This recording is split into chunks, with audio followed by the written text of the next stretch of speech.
let's get into some shite.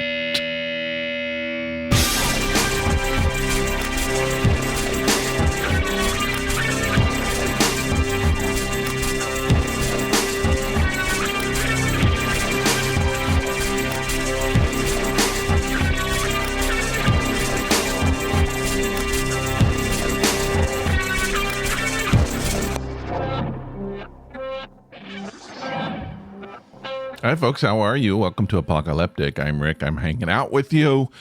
The last apocalyptic before Christmas, before Hanukkah's over. I don't even know when all of the ones start and finish. I barely remember Christmas. But anyway, yeah, it's all winding down. It's almost over. I always get kind of a little tiny bit depressed at the end of this year. And there are a lot of people who get depressed at the beginning of the year. They don't like the festivities and all this stuff. I'm kind of the opposite. I get depressed when it's over. I've never really liked January. It's just so stark and nothing. It's all the holidays are presidential and governmental and rigid and not fun. There's no lights. I guess you could say New Year's Day is kind of a fun holiday, but to me, the fun is more New Year's Eve, right? And then February, same thing. I mean, there's a lot of birthdays. My wife's birthday's in February, and Valentine's Day, which I don't celebrate Valentine's Day. It's kind of dopey. But it's there, and really nothing fun starts happening again until maybe the summer. I don't know. I just live for October. That's it. October to October. I would be okay if we just cut the calendar. All those other months, we don't need them. Let's just do October to December over and over and over. Come on, people. Let's make it happen. Hi. Are you feeling good? Are you feeling festive? Have you been able to do some festive stuff? I don't know. I don't feel like the holiday has passed me by, but I don't feel like I've really participated that much in it. I have.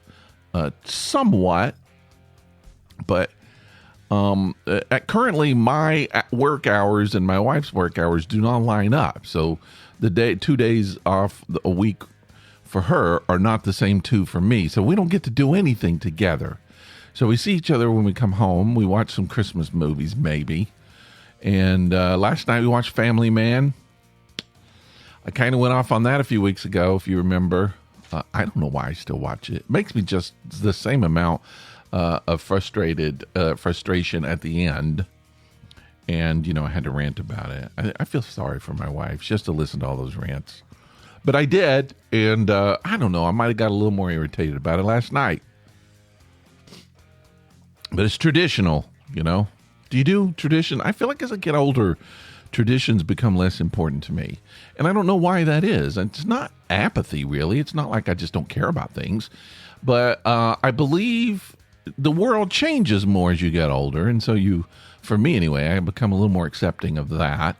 Things that used to happen every year, or could make happen, or did happen automatically, just don't anymore. And I'm okay with it. I just kind of say, all right, sure. It's the way it is this year. So there's a lot of changes that are happening this year for us in my family's celebration, and that's okay. I might have thrown a fit about that a few years ago, but this year I'm just kind of accepting it. I'm just saying that's the way it is. It's okay. It's okay to be that way. Used to like on Christmas Day, I had to have really kind of like Thanksgiving food on Christmas Day. I wanted the whole Thanksgiving spread, basically the same thing. Because my mom would make turkey and dressing, all the same stuff that we had just a month before. And then I got married, and everybody had different traditions, and people started eating like weird things, seafood, and just things I couldn't even believe. And I think my wife's traditions were more I won't say Mexican. She's not Mexican. Her family's from Spain, but they would make these Spanish foods that are also popular for Mexicans and people who come from Latin places, I guess. Was that the word? I can't remember. what the proper word, Latinos, and Spanish who came into their country and forced them to eat that way. But yeah, so that's her traditions. And so there's a little conflict there because I wanted the turkey and she wanted the gumbo. What do they call that big thing? Big plate of gumbo type stuff. A lot of seafood and stuff. So anyway, but I don't care. I'm used to it and I've kind of accepted it. I've grown up. I'm a little grown up now, even though I am wearing my popcorn pants while I do the show. But yeah, that's it. Now, do you remember? I'm always curious about this. Everybody had this kind of different tradition as well. Santa Claus. Now, I know, other religions don't do Santa Claus. America traditionally has been a Christian-based society. That's changing, but that's the way it has always kind of been. So a lot of the Christian traditions, whether they're from Catholicism or just church or whatever, have always sort of been the prevalent way of doing things. I was taught Santa Claus when I was a child, and people, I think they still do it, and I don't know if they still do it in the same numbers that it used to happen. I don't know if people still tell their kids that. Do they? Were you a Santa Claus believer? I was taught Santa. We were like the last people in the school to still believe. We hung on to it. My parents pushed it really hard. I do not know why.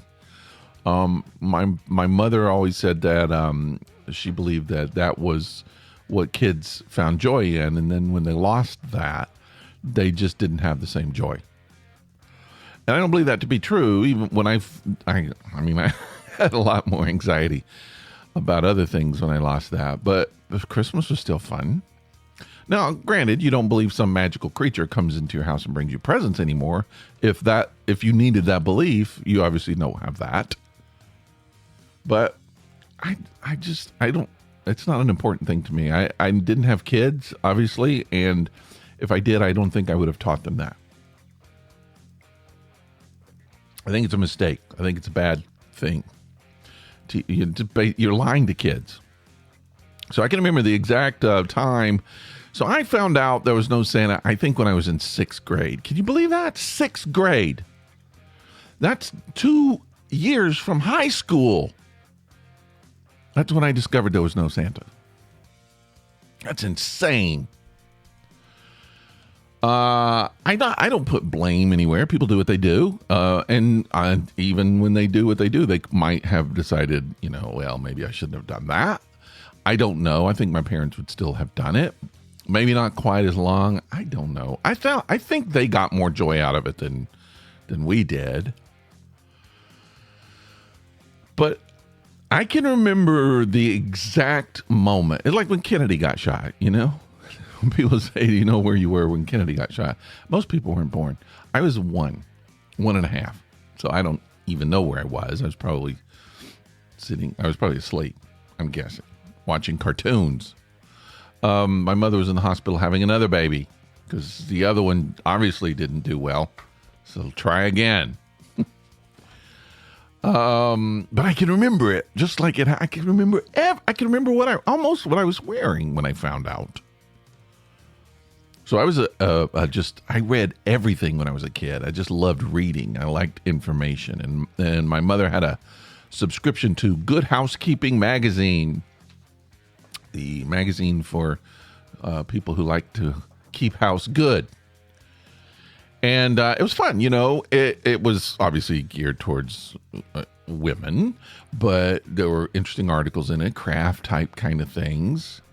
A lot of things for women I probably didn't need to know, but I knew. I learned it because I liked reading. But I can remember I was reading letters to the editor, and someone wrote a letter to the editor. Apparently there was a story in a previous issue about whether you should tell your kids about what Santa Claus is, the truth. And I can remember this woman writing in and saying, why should we destroy this lovely myth that we've created for Christmas? So in trying to preserve Santa, she destroyed it for me.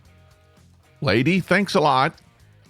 So I took the magazine to my mom and I said, I just read this. What does this mean? And my mother looked at it and just looked me right in the eyes and said, yep, that's true. There's no Santa. And I didn't really hear there's no Santa.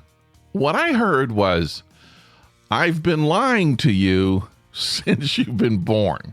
That's what I heard. I didn't hear the Santa stuff. And I honestly, I don't think I've trusted another person since. Any kind of information that comes my way, I have to double check it, triple check it. I just don't believe things people tell me.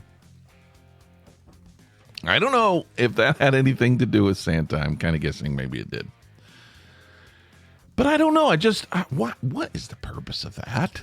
You know, kids can enjoy Disneyland, but you don't have to tell them that Mickey Mouse actually exists.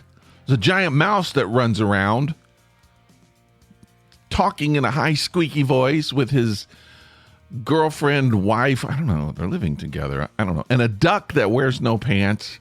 These are all real people. They live in that place in Florida, and they have a castle, and they have two dogs, one named Goofy that actually walks around and wears clothes, and the other one that is on all fours and is naked. What happens there when Pluto sees Goofy wearing the clothes and he doesn't get to? That's a whole new problem that I don't know if we should go into on this show. It might be a little more scarring than Santa. But that's the world, people. It really exists. Though it's scary. We're going to go down there once every few summers to see them. You can have your picture made with them. No one does that. Why do we need to say Santa's real? I think it's about the adults. I really do. They love seeing the kid's face when they think that it's real. And we're so dumb as kids because, we would always go see Santa and tell Santa what we wanted for Christmas. Go to the department store. My mother used to take us. Well, we went to a lot of places. There's a little house on Broadway, Kroger Broadway, North Knoxville. Shouting out to all my Santa peeps out there who also went there. We went to Miller's downtown, Sears downtown, Knoxville when we were children. I have all the photos still. Mm-hmm. I don't have a single photo with me crying. I don't think. A lot with my brothers and sisters crying, but I didn't cry, which is unusual because I cried at everything else. But I don't know. Can we take the kids and let them still enjoy Santa, sit on Santa's lap? Was watching some local group did Krampus. You know what that is, scary monster. And they took the kids there, and of course, all the pictures are the kids screaming while this monster's holding them. And adults just think that is hysterical. We won't find out what's going to happen with that until a few years, but apparently that's funny. Scaring the kids. What's wrong with us? We don't know. 678-348-0008 is our listener line. You can participate in this conversation. Should we tell the kids about Santa? Should we not? I don't know. I tend to not want to teach kids it's okay to lie, even if I'm going to have fun about it. I don't know of anything else we do that about, but obviously, I grew up in a church environment, Southern Baptist, East Tennessee, and the first thing for years I thought, how do I know they're not lying to me about God? How do I know Jesus is not fake? I mean, in some ways that's good. It causes you to find out, to get in and look for it. I think that was probably a huge motivation for me digging into things. Other people don't as much. I think they just keep that distrust. Well, should we do it? Is it over? Have we used up that the whole? Does it even have a purpose? Why should we do that? We have the internet, people. Kids at 6 can look it up and find out.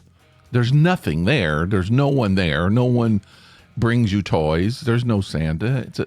Kids have information at their fingertips now. I had to wait for the most recent edition of Good Housekeeping to come out, but kids can get into Wikipedia. Just stop lying to kids, all right? They can find it out, and then they're not going to respect you. All right, I realized this morning I didn't really know a whole lot about the North Pole. Do you?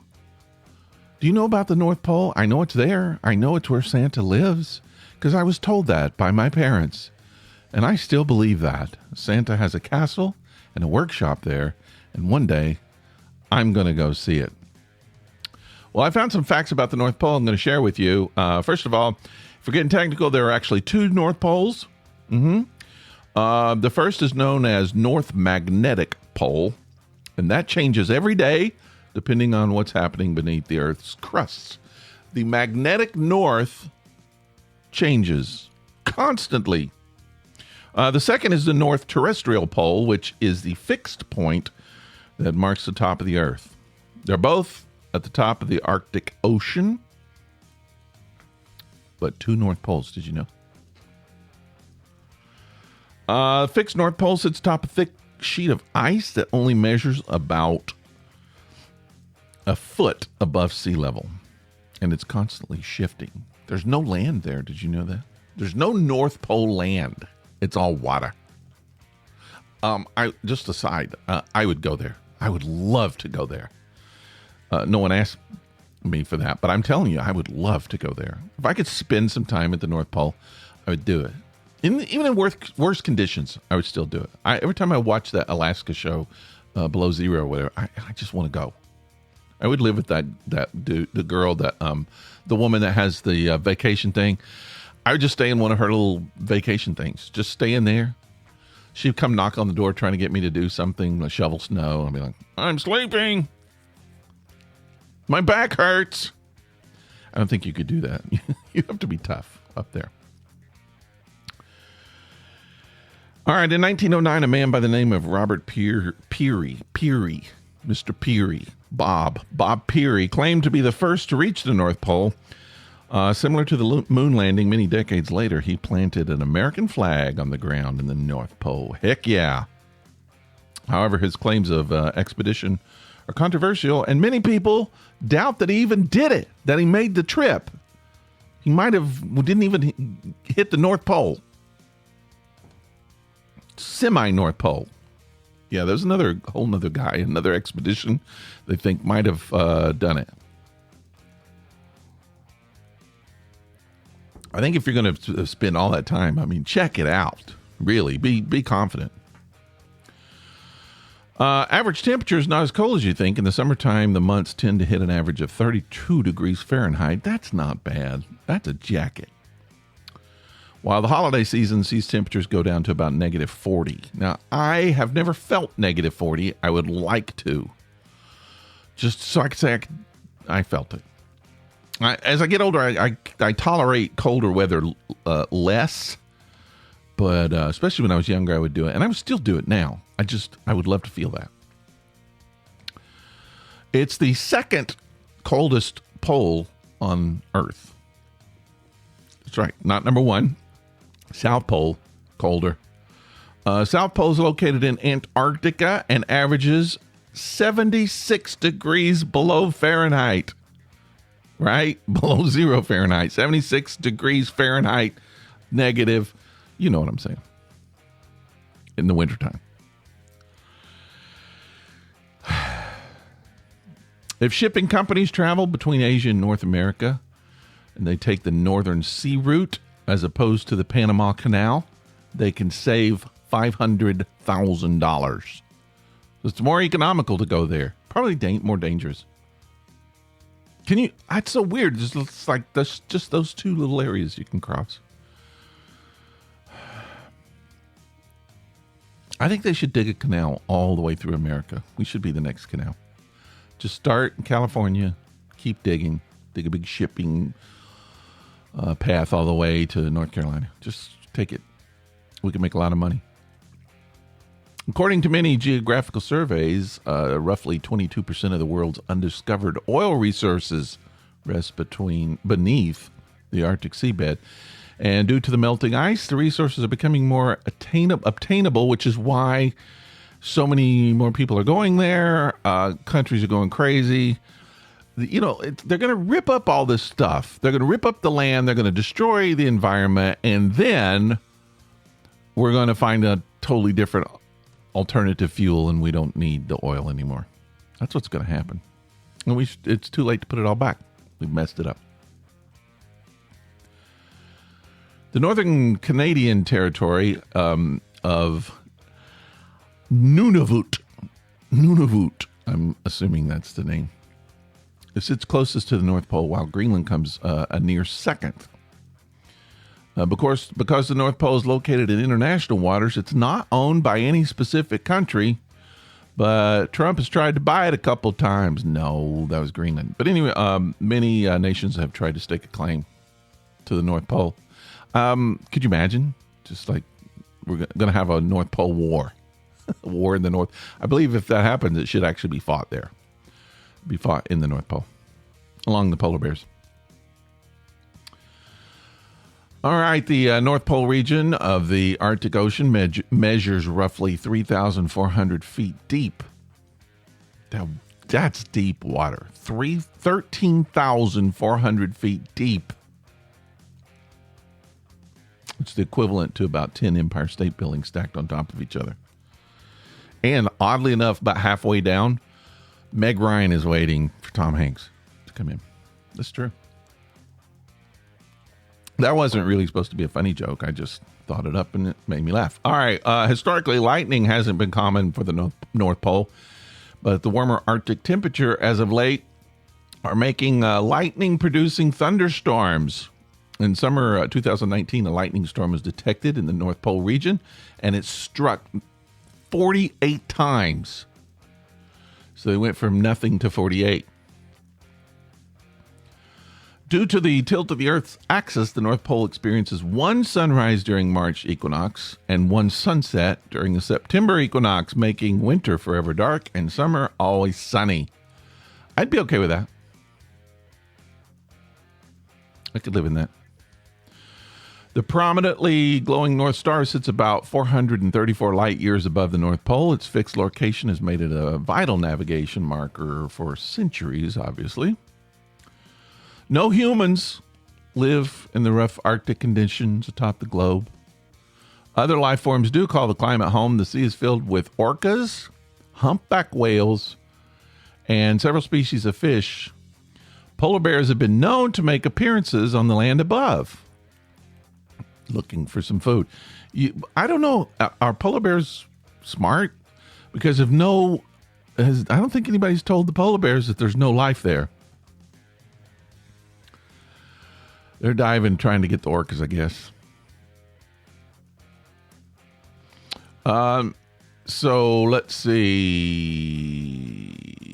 Even though we don't live there, humans travel to the North Pole. Scientists reaching the North Pole set up temporary stations in the area. See, that's where I would stay. I would stay in one of those little temporary stations, little science stations, because it's got to be pretty comfortable. They got to have heaters, right? Probably. And because there are no permanent settlements, the North Pole has not been assigned a time zone. People at the North Pole can choose to go by any time zone that's convenient. Closest the city, they say, is on Eastern time zone. But you can do whatever. You can just pick one. Pick a time zone. No one cares. It's not going to change. In the mid-1800s, cartoonist Thomas Nast began depicting the saintly characters we know today, Santa Claus. Fat, jolly, and with a sack full of toys. Because a flurry of American and European expeditions to the Arctic captured the world's imagination around the same period, Nast selected the fabled lubrication. Oh, I don't even know if I should go on. Why was I thinking lubrication? I guess, it's dry. It's going to be very dry there. Going to need to be very lubed up. Speaking of lubrication, in 1987, a Tokyo motorcycle shop owner and racer named Shinji Kazama, he left Canada bound for the North Pole on his Yamaha TW200. Kazama and 5 members of his support team traveled 1,250 miles over sea ice in conditions so extreme that at times the motorcycle could only travel 30 feet per hour. That's just him walking it, really? It took him 44 days to reach the destination. 5 years later, in 1992, Kazama completed the same feat at the South Pole. He became the first and only person to ever reach both poles by motorcycle. I'm not going to do a lubricating the pole joke. I'm not going to. Since 2003, North Pole has hosted an April marathon for the world's most extreme athletes. It's a 26.2-mile race. It's run on hard snow and ice. The competitors brave frigid temperatures that in past years have dropped as low as -20. You're running in -20. I guess I have to see pictures, but I'm sure they're bundled. The current record for the fastest time at the marathon is held by Irishman Thomas Maguire. Just pick a Thomas Maguire. There's tons of them in Ireland, who ran the race in 3 hours, 36 minutes in 2007. I hope he was lubricated. All right, the Arctic is warming at twice the rate of the rest of the globe. Not good news. As the climate crisis deepens, scientists expect that within fewer than 3 decades, sea ice will completely disappear in the summer months. So no sea ice at all in the summer, unless global emissions can be significantly reduced and quickly. And because what happens at the North Pole impacts the entire Earth, the seasonal disappearance of ice will likely lead to rising sea levels, more severe weather events, and drastic changes in climate and precipitation in all 7 continents. Sound familiar? It's going on now. It's happening. They just predicted there's going to be like the worst winter storm getting ready to hit. Yeah, it's in the process of hitting.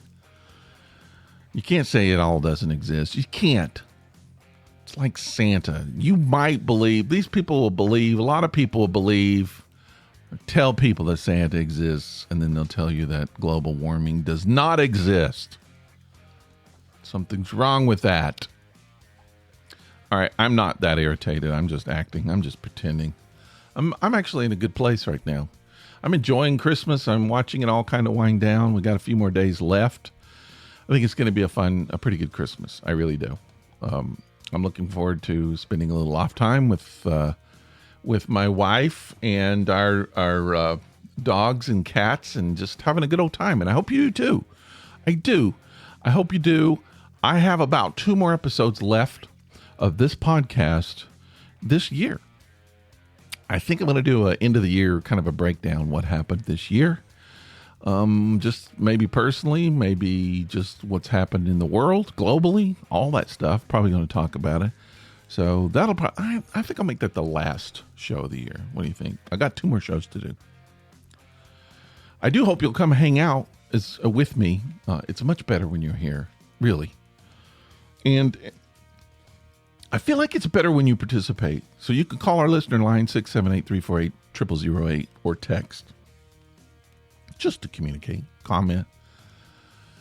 Send me an email, rick@apocalyptic.com. You can do that too. You can send me a message on Facebook. A couple people have done that. I appreciate it. I read it. I do appreciate it. So do that if you will. Just get in touch. That's what it's all about. Are you subscribed to the podcast? You just listen? Have you committed yet? You're like, I don't know. Can't decide. This may not be that good. Oh, jump in. You can always unsubscribe if you want, but it's easier just to turn on your phone and it's already downloaded and you can listen. Trying to keep them short.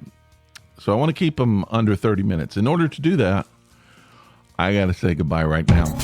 That's right. I'm shutting it down. Hope you have a good Christmas. Hope you have a good Hanukkah. Make something up and enjoy it. All right.